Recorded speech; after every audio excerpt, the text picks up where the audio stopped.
Assalamualaikum warahmatullah.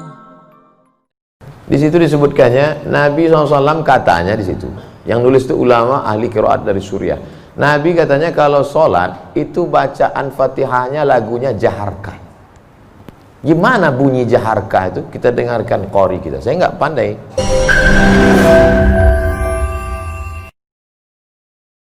Jangan lupa subscribe, like, and share. Kata Nabi kalau minta surga Jannatul Firdaus. Tapi nggak semua orang pede minta Firdaus. Ada juga yang nggak sepede dia. Ilahi lastulil firdausi ahla, kata dia. Ya Allah, aku nggak layak masuk Jannatul Firdaus. Nabi suruh minta Firdaus, dia bilang aku nggak layak ya Allah. Jadi kalau gitu kau kemasukan neraka aja ya. Wala aqwa 'alan naril jahimi. Kalau gitu kau nggak layak masuk Firdaus, kalau gitu masuk neraka aja. Aku nggak kuat ya Allah. Loh. Terus kamu mau kemana? Ya kalau bisa janganlah sampai masuk neraka. Ya udah, ente masuk aja surga. Dirayu Allah itu, dirayu. Ini banyak orang sekarang maksa. Wadkhilnal jannata. Gimana ente bentak-bentak Allah? Kata malaikat, kata malaikat, ini ku sentil masuk kok ke tanah lapis gitu. Allah tuh dirayu, minta kepada Allah. Ada dulu saya baca buku Tarannum. Tarannum itu kalau baca Quran kan ada lagunya, Bayati, Soba, Sika, Nahawan, Jaharka, Ras. Katanya di buku itu saya ketemu di Bandar Sri Begawan. Saya sebetulnya mau cerita bahwa saya ini bukan cuma masuk hutan aja. Pernah juga saya ke Brunei. Di situ disebutkannya Nabi SAW katanya di situ. Yang nulis itu ulama ahli qiraat dari Suriah.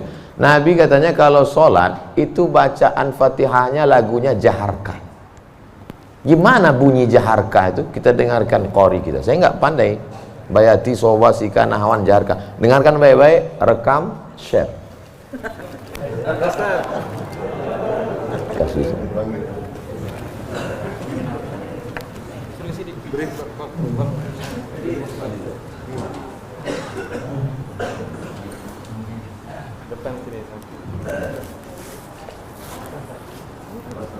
Bismillah.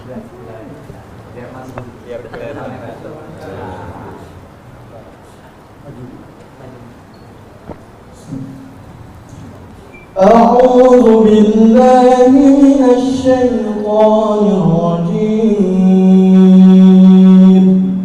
بسم الله الرحمن الرحيم. الحمد لله رب العالمين. الرحمن الرحيم. مالك يوم إياك نعبد وإياك نستعين. اهدنا الصراط المستقيم.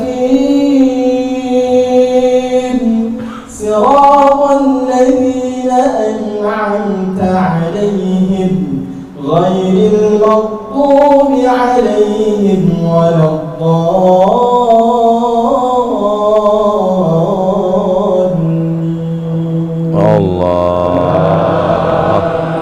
Jazakumullah, barakallahu fiik, ahsanallahu ilaik, matta'tana bisautik. Masya Allah, katharallahu amthalak. Semoga Allah memperbanyak anak-anak cucu kita yang punya suara bagus, tajwidnya bagus, akhlaknya bagus. Allahumma ja'al abna'ana wa banatina min huffazil Quran. Jadikan anak cucu keturunan kami menjadi para penghafal Quran ya Allah. Begitulah lantunan yang dibaca oleh Nabi Muhammad SAW. Jangan heran kenapa makmumnya tahan, ayatnya panjang. Ini baca ayat bentak-bentak. Alhamdulillah Rabbil Alamin.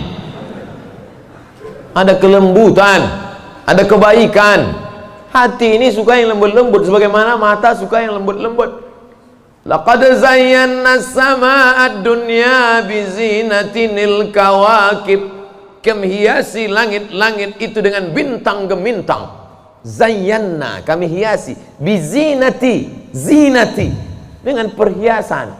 Kalau mata suka dengan yang indah bintang gemintang, maka telinga juga suka dengan suara yang lemah lembut. Maka dicari imam itu, ini khusus imam subuh ini aja atau tiap subuh? Kadang-kadang hadir, alhamdulillah. Anak-anak kita dilatih, ditahfiz Quran. Untuk apa? Kita ada pilihan. Ini mau kita pilih imam yang baik, kita pilih khotib yang baik, kita pilih masjid yang baik, atau kita biarkan saja agama ini mengalir. Harus ada usaha dan ikhtiar dari kita. Sehingga kalau sudah ikhtiar tidak juga terjadi, itu sudah di luar kuasa kita. Berarti ada skenario yang lebih indah, yaitu kuasa Allah.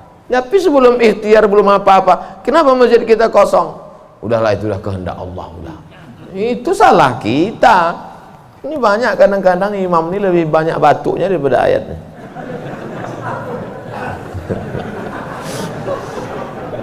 Tapi nggak bisa kita salahkan imamnya. Kenapa nggak diganti imam yang lain? Kenapa itu dari dulu yang maju? Pak Ustadz, kalau nggak ada bapak itu, nggak ada sholat berjamaah di masjid ini. Dialah yang dari dulu, sejak bapak kita dia jadi imam sampai ke kita. Bukan berarti dia nggak mau digantikan, memang nggak ada yang siap menggantikan. Mau jadi pejabat banyak yang siap, belum mati pejabat aslinya disantet. Banyak yang siap menggantikan. Menjadi pengusaha-pengusaha, bisnismen banyak yang menggantikan. Deputi-deputi siap menduduki.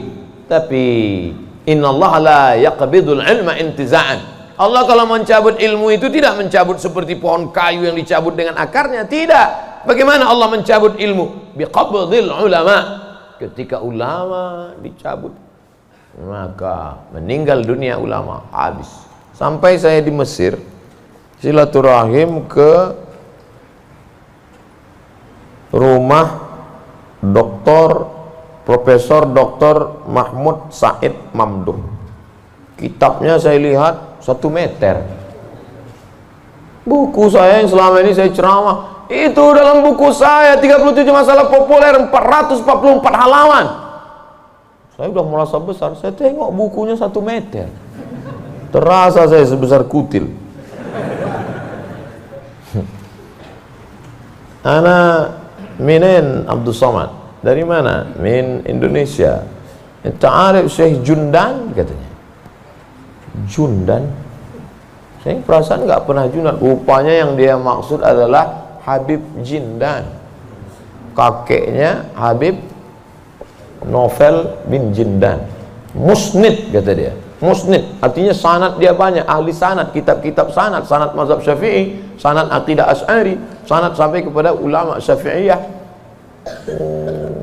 Kalau ente nanti ke Jakarta cari perpustakaannya, banyak kitab-kitab dia, banyak manuskrip, buku-buku tulisan tangannya. Setelah beliau meninggal dunia, hilang setengah sanad yang tidak diturunkan. Karena mereka dulu memberikan sanad itu bukan asal sembarangan. Dia lihat bagaimana akhlaknya, baca kitabnya, tawaduknya, jauh daripada sum'ah, jauh daripada riya. Bukan sekedar mengumpulkan ijazah, ketemu nih ijazah. Laisal ilmu bikasratir riwayah. Orang banyak ilmu itu bukan yang banyak meriwayatkan haddatsana fulan wa qala fulan haddatsani fulan akhbarani fulan, bukan. Tapi orang yang dengan banyak ilmu datang takutnya kepada Allah Subhanahu wa ta'ala. Kalau semakin dengar pengajian makin takut pada Allah, teruskan. Kalau makin banyak zikir makin takut pada Allah, teruskan. Tapi kalau makin banyak ngaji hanya makin petantang petenteng, sok jago, sok hebat, gunanya untuk mendebat ulama, membodohi orang. Lam yajid irfal jannah, tak mencium bau surga. Man talaba ilman mimma yubtagha bihi wajhullah. Siapa yang mencari ilmu yang semestinya untuk mencari ridha Allah, tapi justru dia pakai untuk mendebat ulama, dia pakai untuk menyalahkan orang, dia pakai untuk membodohi orang. Lam yajid irfal jannah, tidak mencium bau surga. Padahal bau surga sudah tercium dari jarak 500.000 tahun perjalanan cahaya. Dia jangankan masuk surga, cium baunya aja enggak. Auzubillah. Insyaallah kita semua mencari ilmu untuk mencari ridha Allah Subhanahu wa taala. Supaya kita bisa memilah dan memilih mana hak, mana hoax. Ini sekarang banyak orang tak bisa membedakan mana hak, mana hoax, mana hak. Allah suruh Udah habis waktu. Padahal saya masih ada 15 menit lagi. Rupanya itu artinya terbit matahari. Hebatnya masjid kita, asal terbit matahari langsung dia kasih bunyi terbit matahari. Saat terbit matahari itu bulat kan? Matahari itu bulat gini. Terbit matahari. Begitu terbit matahari, datang setan menghampiri. Ini matahari bulat, datang setan menghampiri. Makanya waktu terbit matahari ini disebut dengan waktu qarnai syaitan. Qarn tanduk, qarnai dua tanduk, syaitan dua tanduk setan. Zulqarnain yang punya dua tanduk, qarnain dua tanduk setan. Sampai berapa lama setan menghampiri matahari ini? Qaidaramhin, setinggi tombak. Jadi kalau ditegakkan tombak di atas tanah, segini tinggi tombak, lalu kemudian matahari ini naik setinggi tombak. Itulah makanya selama matahari naik setinggi tombak, kita tidak boleh sholat. Kenapa? Tasyabuh, menyerupai orang musyrik jahiliyah. Karena mereka menyembah setan, menyembah berhala itu di dalamnya ada setan. Selama naiknya waktu dua tanduk setan ini 12 menit setelah dihitung menurut ilmu astronomi, 12 menit. Jadi sekarang jam 6.12 baru boleh sholat sunat isyraq. Maghrib jam berapa? Maghrib 6.16. Tuh mudahnya, kalau kita nggak punya kalender, kapan baru boleh sholat sunat isyraq? Mudah saja, lihat maghrib. Kalau maghrib 6.16, maka kita baru boleh sholat nanti jam 6.16. Tadi Ustadz bilang 12.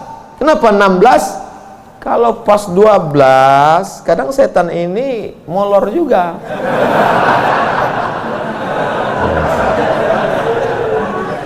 Dia enggak pas jam 12 itu langsung cabut, enggak.